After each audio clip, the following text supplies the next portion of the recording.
జయలక్ష్మి రాజ్యలక్ష్మి యొక్క కథ.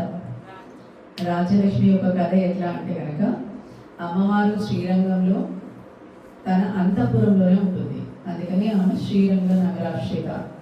వెంకటేశ్వర స్వామి వక్షస్థలంలో ఉంటుంది. అందుకని ఆమెని విష్ణు హృదయ ఈశ్వరి అంటారు. అంటే హృదయాన్ని ఏలే రాజ్ఞి, రాజమాత అని అంటారు. అయితే ఆమె గురించి ఒక చిన్న కథ. పూర్వకాలంలో అవంతి నగరంలో ధర్మయ్య, శ్యామల అనే ఇద్దరు దంపతులు ఉండేవారు. ధర్మయ్య వడ్రంగ పని చేసుకుంటూ జీవితం గడిపేవాడు. వడ్రంగ పని అంటే కార్పెంటర్. ఆ దంపతులు ముగ్గురు కుమార్తెలు. ఒక సంవత్సరం కరువు కాటకాలు వచ్చి ధర్మయ్యకు పని దొరకడం, ఇల్లు గడవడం చాలా కష్టపడ్డారు. ఆ తర్వాత సంవత్సరం కూడా కరువుతో దేశమంతా అల్లాడిపోయింది. ప్రజలందరూ తిండి గింజ దొరక నానా ఇబ్బందులు పడ్డారు. ధర్మయ్య పరిస్థితి మరీ దారుణంగా ఉంది. తినడానికి 2 పూటలు కూడా భోజనం దొరకక మరమరాలు తింటూ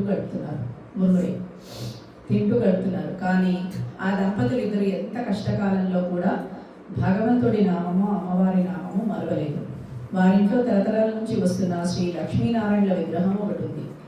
ఆ విగ్రహాన్ని రోజు భక్తి శ్రద్ధలతో పూజించేవారు.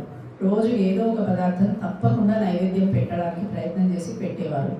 అయితే 2 సంవత్సరాల నుండి కరువు వల్ల ఇంట్లో ఏ పదార్థం లేకపోవడం చేత ఇంటి ఆవరణలోని తులసి మొక్క నుంచి ఒక దళాన్ని తీసుకొచ్చి లక్ష్మీనారాయణల భక్తితో కళ్ళకత్తుకుని అది సమర్పించేవాడు, తినడానికి కూడా లేకపోయేసరికి.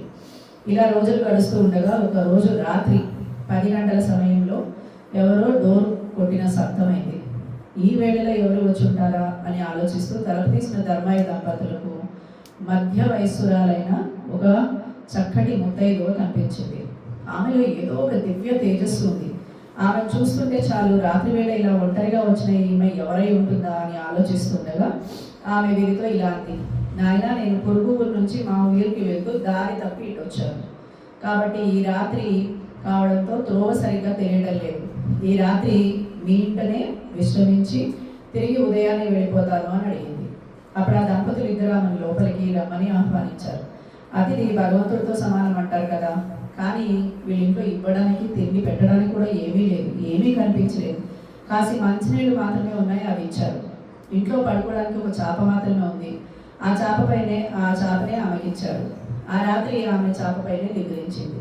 తెల్లవారగానే లేచి తిరిగి వెళ్ళడానికి సిద్ధమైంది. అప్పుడు ఆ దంపతులు ఆమెతో ఇలా అన్నారు: తల్లి, నీవు తేజస్సులో సాక్షాత్తు జగన్మాత శ్రీ మహాలక్ష్మిలా ఉన్నావు. నిన్ను వట్టి చదువుతో పంపుతున్నందుకు ఎంతో బాధగా ఉంది అని అన్నారు.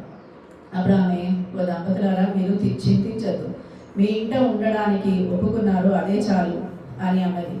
అప్పుడు శ్యామలమ్మ ఆమెకు బొట్టు పెట్టి పంపించింది. ఆమె వెళ్ళిన తర్వాత కాసేపటికి ఇంట్లో ఏదో చప్పుడు ఏమిటా అని ఇల్లంతా చూడగా ఆ లక్ష్మీనారాయణల విగ్రహం వద్ద నుంచి శబ్దం వస్తున్నట్లుగా వారు గమనించారు. అక్కడ కొన్ని బంగారు నాణాలు టపటపటగా పడుతున్నాయి.